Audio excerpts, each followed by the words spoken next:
នេះបងប្អូនឥឡូវពងក្រុមការងារពងតាជើងវាក្រមបងប្អូនបាទលើកជើងវាក្រមមកប្រឡោះនេះលើកហើយបងប្អូនមកប្រឡោះនេះលើកហើយហ្នឹងហើយលើកហើយលើកផ្សារជើងវាមុំបាទហ្នឹងធ្នឹមធ្នឹមវាអត់មានទេបងប្អូនមានចឹងគេដាក់ធ្នឹមដៃបាទធ្នឹមចាស់វាអត់មានទេហ្នឹងហើយផ្ទះយើងចាស់ពីណាណៃមកនេះប្រហែលប្រឡោះបងប្អូនបាទចឹងដាក់ដៃត្រូហើយនេះយើងលើកដាក់មកប្រឡោះទៀតបងប្អូននេះលើកដាក់មកប្រឡោះទៀតហើយបាទវា3 4ប្រឡោះហ្នឹងបងប្អូនបាទក្រុមការងារយើងមកវងលើករួចមកដៃធ្ងន់បងប្អូនធ្ងន់លើកមកប្រឡោះទៀតហើយកំពុងវាយទល់វាយកែងឲ្យវាត្រូវជ្រុងទៅអីវាឲ្យបានដេវាហ្នឹងហើយដេមកប្រឡោះដាក់ចូលមកប្រឡោះទៀតហើយហ្នឹងហើយមករៀបចំ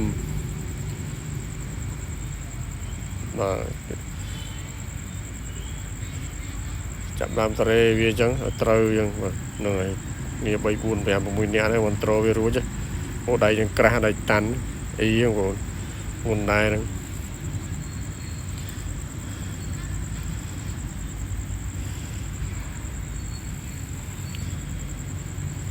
តរេត្រង់វាត្រូវហើយបាទយើងផ្សារ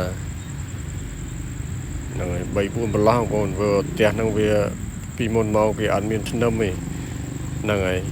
ដល់អញ្ចឹងទៅយើងត្រូវដាក់ថែមធ្នឹមបាទអរគុណបងប្អូនដែលបានតាមដានវីដេអូខ្ញុំ